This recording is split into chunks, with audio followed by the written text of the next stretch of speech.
Hello everybody, this is Dan Miller for Bluegrass Unlimited magazine, and today we're going to go back to nuts and bolts, really sort of beginning banjo.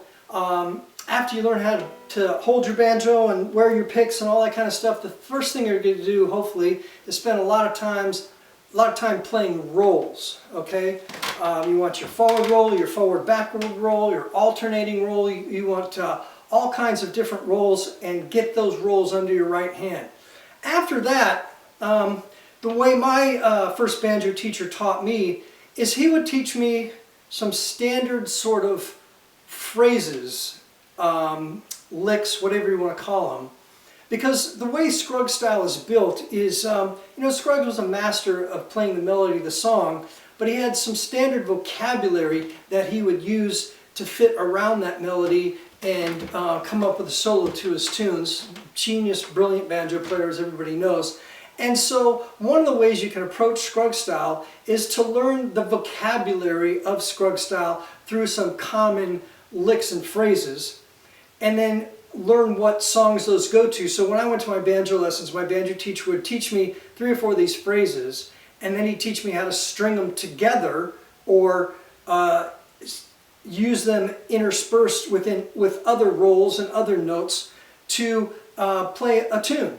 And if you start building your vocabulary and then start learning how they apply in tunes, and then start learning how you can sort of modularly move that same vocabulary around to other tunes, then you can learn how to create your own solos, how to improvise, how to just use the vocabulary you've built to construct arrangements. Okay? Now you don't want to be what they would call a lick player, where you just randomly throw out all these licks. You throw G licks over G chord, C licks over C chord, D licks over D chord. You can get yourself in trouble sometimes by straying too far away from the melody. But if you know enough of these licks, you can find ones that fit the song and fit the melody.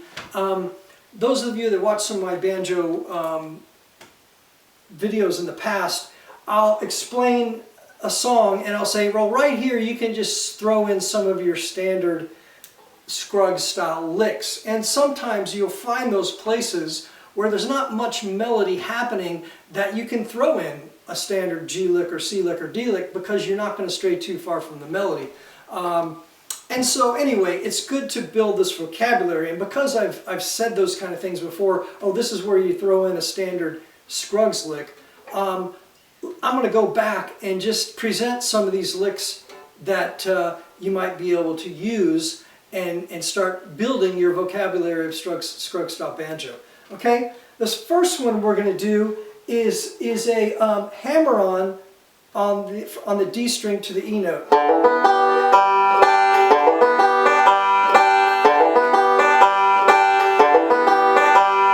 So the lick is just right. It's alternating roll. You're hammering on the D string, low D string, on the E note, and then just playing an alternating roll. Okay. The next one you can add to that is sliding on the D string. Sliding on the G string, either from the A note to the B flat note, or the A note all the way up to the B note.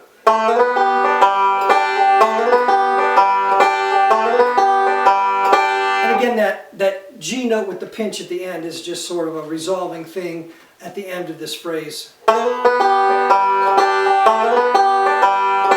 if you wanted it to have more of a bluesy sound,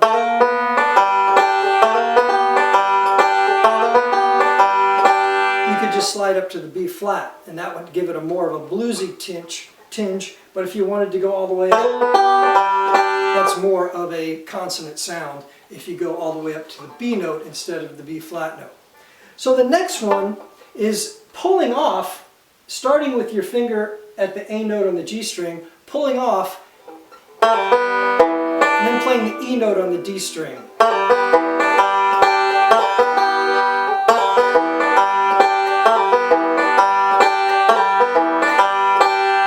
Okay, just some real simple standard licks that you can throw in there.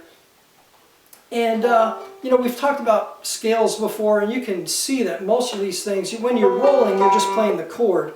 But when you're playing an A note or an E note or a B note, you're just playing major pentatonic scale stuff. Major pentatonic scale is the regular scale, but extracting the 7th scale degree and the 4th scale degree. The 7th scale degree is an F sharp note in the key of G, and the 4th scale degree is the C note in the key of G. And you'll notice, if I'm just doing my rolls, I'm just playing the 3 notes of the chord, which are B, G, B, and D.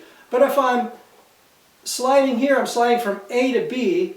If I'm pulling off here, I'm pulling off from A to G. And then if I'm playing that note there, E, I'm just adding, really, to the chord, I'm adding just the A and the E notes in all of those licks. So I'm really just staying with the major pentatonic scale, which is a very consonant and safe scale to play.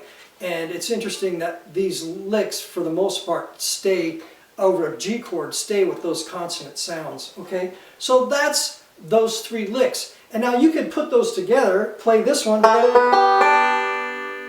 and then the pull-off one, and then the hammer-on one, play them together.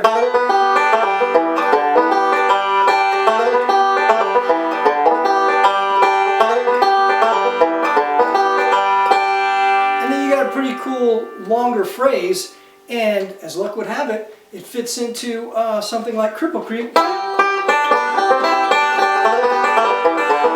it is right there. There it is. So you might refer to that as the Cripple Creek lick.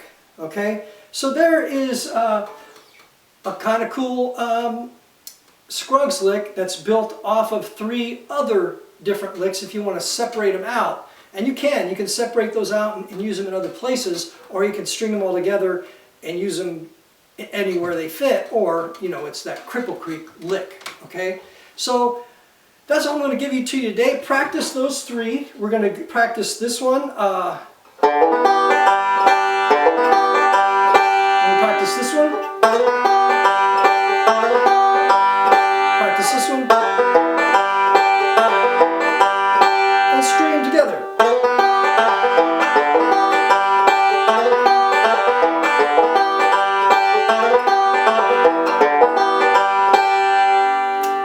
And you get those 3 licks under your fingers, and you get the combining the 3 together under your fingers, and then see where you can fit them in songs that you know, or see where they already exist in songs that you know. Like I said, you can use that lick in Cripple Creek. You can use a modification of those in something like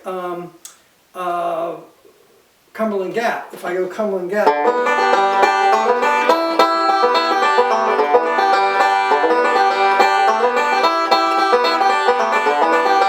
that first one, I'm doing a forward roll instead of alternating. Okay? It's that exact same lick. Instead of going, I'm doing a forward roll. And then starts that other one with a forward roll, and then I'm just doing, instead of that, I'm going. So that's not that much of a variation. That's how I mean that these licks can be similar, but you need to fit it around the melody. Okay, so instead of going, I'm going. That fits the melody of Cumberland Gap.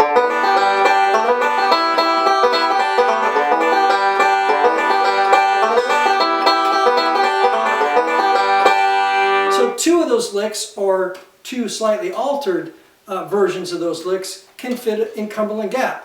And so if you study, start with the simple licks and study where you can fit them and how you might make an alternate slight variation that will fit around the melody of the song, then you can start to build, not only build your vocabulary, but build a way to construct sentences, melodic sentences, out of that vocabulary. So anyway, play around with those licks this week, and next week we'll come back for some more, and later we'll do some in the key of C, or over C chords, and over D chords, and we'll talk about how to fit all that together. So again, this is Dan Miller for Bluegrass Unlimited Magazine. Good luck with building your Scruggs lick vocabulary.